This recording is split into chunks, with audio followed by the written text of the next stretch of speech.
Okay, Mr. Saifedin Amos, thank you for joining this interview. It will be very short. Yeah, you are in Korea, so I want to ask some questions. Will be helpful for here Korean people, especially young generation. So many people in Korea has been using real estate, especially the not commercial real estate, but the living house as a store of value because the money is broken. So, of course, human labor becomes less and less valuable, but the asset always appreciate over and over due to the fiat money devaluation. So young people cannot really afford to buy just moderate, not even decent house, not just a small cage. It's not even easy to buy a small cage. And government seems to never allowed to, the market crash. Like whenever it happens, they always intervene to support the lower bound, to provide more loans, provide more fiat money to maintain the value high price. So in this case, given this circumstance, what would be the end consequence of all these things, and what would be your advice to young generation here in Korea? Yeah, I think this is a problem that's not just in Korea. I think it's happening everywhere in the world. Because the money is broken, because you can't save in the money, people use their house as a saving account. And a lot of people think of their house as their investment, as their savings, as their net worth, which for me doesn't make sense. A house is a consumption good. A house is like a washing machine, like a car, like a shoe.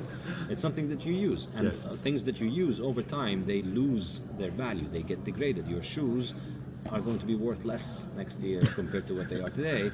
Your clothes, your car, your washing machine, every time you use it, you're degrading it, you're depreciating it, you're reducing its value, and your house is like that as well.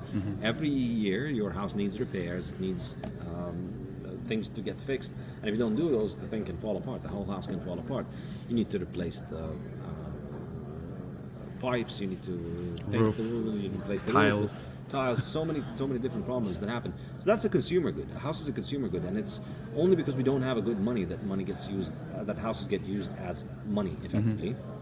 And the problem with this is that in the post-World War II era, all of the world's economies were fixated on this idea, and because they had the ability to print money and they had their central banks, they fixated on the idea that let's give our people homes, as if you can just make things out of nothing, as if you can create value out of nothing, as if printing money just makes things happen.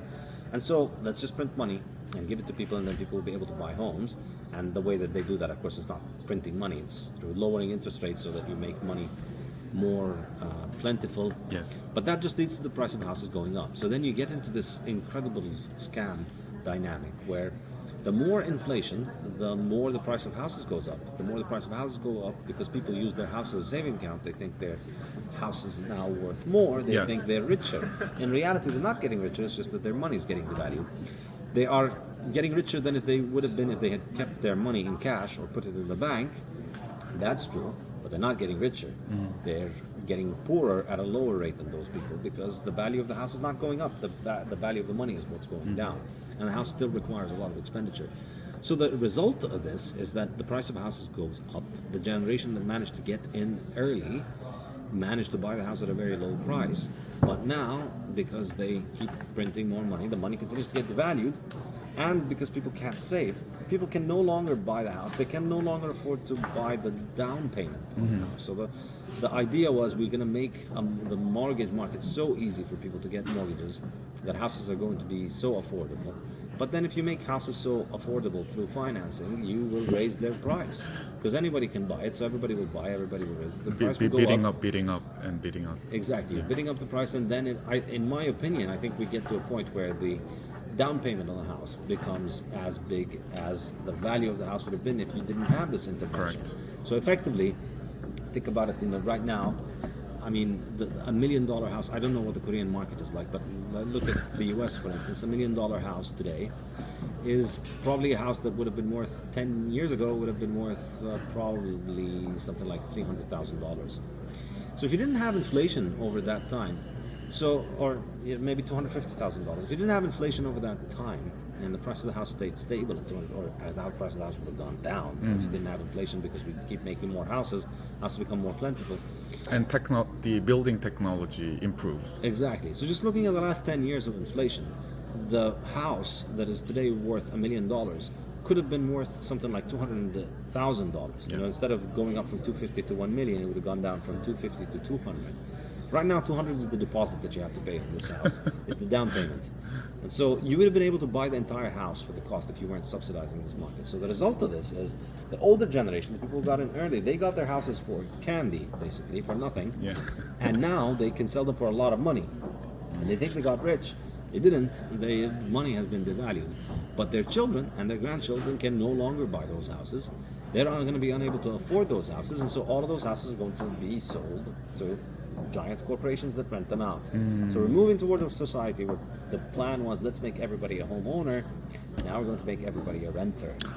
And I think this is really an inevitable consequence when you have a society in which people are, everybody needs to work in order to make money, but a small chunk of people get to make money out of thin air without having to work for it. Guess what? The people who can print money are going to end up with all the stuff. And so the large corporations that have the best access to credit, the ones that can get the credit from the central bank at the lowest interest rate, are going to buy the whole country. They're going to own everything, and then all you will be able to do is rent from them. Actually, that's a really interesting point, because in probably for 30-40 years in South Korea real estate market, main, let's say, main supplier of rental house was just retail. I mean, just people like me. Yeah, individuals.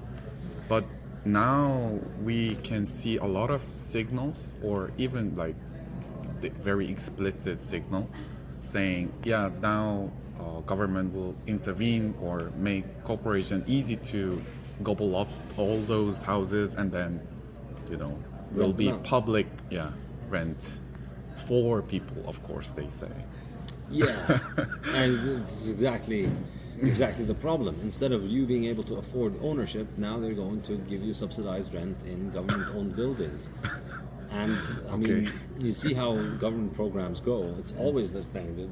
There's always an economically ignorant politician who thinks we can improve on the market by messing with the market, and they always make things worse for the people they intend to improve. They make things better for themselves, though. Usually it works very well for the politicians and their friends.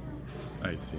Then what would be the best strategy? Of course, I think I already know the answer. But the answer is Bitcoin. It's the only thing that you can get that they cannot take away from you, that they cannot devalue. So if you are going to hold your money in real estate, they're still devaluing the money, you're not appreciating the money, and you still need to pay on the money. So houses are great to live in. They're not a saving account. So yes, you should have a house. I think it's a great thing. I recommend buying houses. I think it's a great thing to do. Just like, you should wear shoes, you should wear clothes. These are the basics of human survival. These are not saving accounts.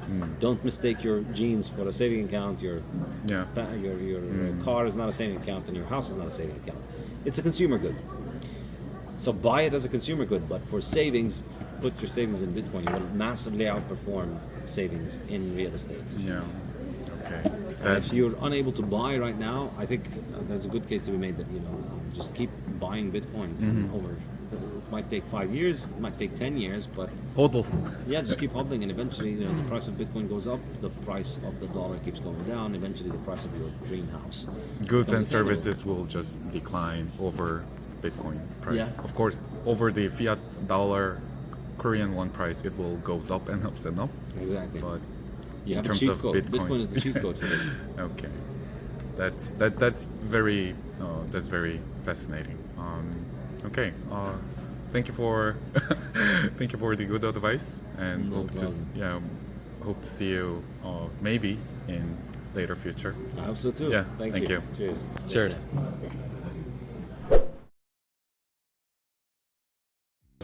Okay, thank you, Jimmy Hyung. Nice to see you in person. I've really followed you for a long time. Probably read almost all of your articles and watched your podcast and any interviews you've been.